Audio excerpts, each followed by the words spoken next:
Congratulations, Nick Park, on Early Man. This is such a lovely, charming movie from start to finish, so congratulations, first of all. Thanks, very kind of you, yeah. It was quite a long break, I noticed, between Early Man and the last feature you did, which was Wallace and Gromit, The Curse of the Were-Rabbit, something like 10 years. And then 8 years between this and your last short, Wallace and Gromit short. Yes. What was it about Early Man that drew you in and made you want to work again after that long break? Yeah, well, it's funny. I mean, I wasn't really that aware it was such a long break because I was developing this, we're working with Mark Burton, the writer, for a few years, just on and off, and doing bits and pieces of Wallace and Gromit and helping out on Shaun the Sheep movie and in small ways. But yeah, I guess I'm always just looking for that idea really that's a bit different and a bit, that grabs me and a lot of these ideas just start with doodles and I think I've always had the whole idea of cavemen and women has always been very attractive and for me lends itself to this kind of animation because it's very earthy and you can create funny looking cave people with the low brow and the and idiotic characters. Exactly. So that always appealed to me.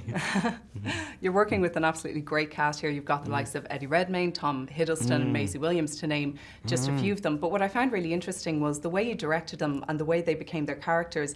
They transformed their voices. They're almost like unrecognisable as those actors. Did you do that kind of consciously, directing them? Yeah, I mean, casting is always really interesting for me, and it's great to, if you were to, think up a character who's a large, buffoonish middle manager, kind of, you don't exactly think of Tom Hiddleston, first of all. So, I'd seen him on the Graham Norton show on the BBC, and he was doing all kind of mimicking people and Robert De Niro and people like that. And I just thought, I was searching around. That's the good thing about YouTube and. When you're casting, you're looking everywhere and got your feelers out, and I just saw him thinking, I wonder if he'd be up for, doing this, and he's very affable and very, very friendly, and he was up for having a go. And similarly with Eddie Redmayne and Maisie Williams. Yeah, that's right. I mean, the voices are always so important that they really come out of the clay characters, and something as animators we can really wrap the clay around, and so they gave us great material, and you're always looking for something a little extraordinary and a bit out of reality, and Maisie has a lovely quality, and brought a real sparkle to her character. And Eddie too, I was looking for like a dishevelled sort of teenager, and I saw him in a film called Black Death, like a medieval drama where he plays a novice monk, and he was always like a bit sort of understated and vulnerable, and he has this incredible vulnerable quality, and I just liked that. It was an endearing quality for Doug. I mean, yeah. Like with other stop motion animation features, Early Man would have taken years to complete. Having seen the film now finally come together and all in its entirety, is there any particular scene or maybe character that you're particularly proud of that even exceeded your expectations? Oh gosh, yeah. I mean, the whole film was quite a challenge. That was what was attractive about it as well, because it was suddenly going from terraced houses in Lancashire to prehistoric volcanic landscapes, with creatures and lush forests and big Bronze Age cities and a football stadium. I mean, that was probably the most challenging was executing a football game in a massive stadium full of people, and often I would kick myself thinking, why did I choose this subject? There's always 22 players and crowds, thousands. So, I mean, with figures of this scale, all the footballers were actually taller. That means the football pitch is going to be 30 feet long or something like that. And the animators couldn't even reach the characters at the back, so even on the field. So we went to digital animation for anyone that was either a long way off or out of focus. We went to digital character. The principal animation was all done with actual figurines like this, with partly made of clay.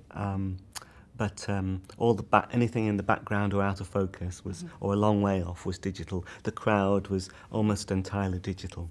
Yeah, because that's what I wanted to ask you about, because you've been in feature filmmaking for about 20 years now, but obviously stop motion animation goes back even further. Have there been many developments? Like, how involved is computer technology now? Yeah, well, we've slowly through the years we've always been open to adapting, modern and computer technology, anything that makes our job easier. Even though, I mean, we've had forays into completely CGI movies as well, with Flushed Away or Arthur Christmas, but I mean, I've always been a clay man myself. I like we call it plasticine, yeah, and. I just like the hands-on, I like the fingerprints, and I also like a lot of even stop-frame animators would stay away from the fur and the hair because it tends to sort of all twitch because you're handling the figure every frame.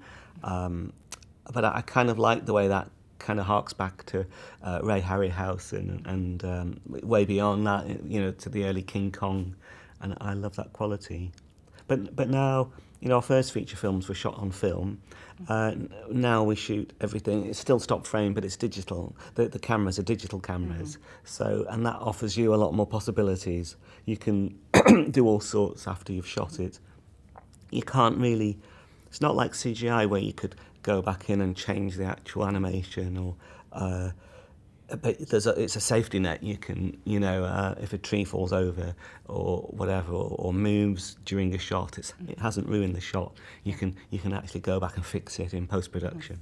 I wanted to ask you briefly as well, Nick, just about your past productions, because for me growing up and for so many others, those Wallace and Gromit shorts are nothing short of masterpieces. Do you have a personal favourite among those, like maybe A Close Shave or The Wrong Trousers? Yeah, it probably would have to be The Wrong Trousers. I've got a certain... affinity with that film. Same, actually. It somehow it somehow worked. I think it's the size of the story, and just because it was simple with the three characters, but the story was very strong and fitted. It shows simplicity is often, the best is often the strongest. Exactly. Yeah, the story just worked, and at that time it was kind of different, and there was some very unexpected elements like the penguin lodger and a villain penguin and a big chase sequence, Tom and Jerry style chase. It's been hard to surprise people, since then, because that almost had everything in it. Yeah. And my very last question for you, Nick, was those characters, Wallace and Gromit, they've proven to be these timeless, iconic characters. What do you personally think it is about them that kind of has connected with so many people? Yeah, no, it was nice to hear that. I mean, it's hard for me coming from where I am to know. It's just been nice to receive to have such a nice reception of it. I don't know. I mean, there's something about the innocence of it all. I think that, and for me, they're very much straight out of here.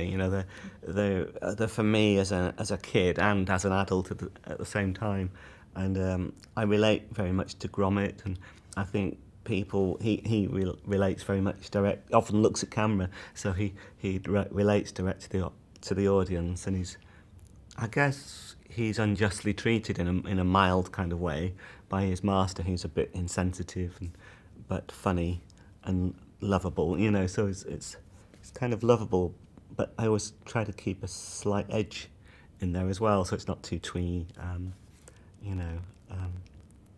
yeah, I don't know what it is. I guess people have pets as well, and they love their pets, and they see them as people, they see their pets as human, and that's what Gromit is really. He's a human, really, in a dog's costume. That's just it. Well, we love Wallace and Gromit, and we loved Early Man, so thank you so much for that, Nick. Thank you. Thanks very much.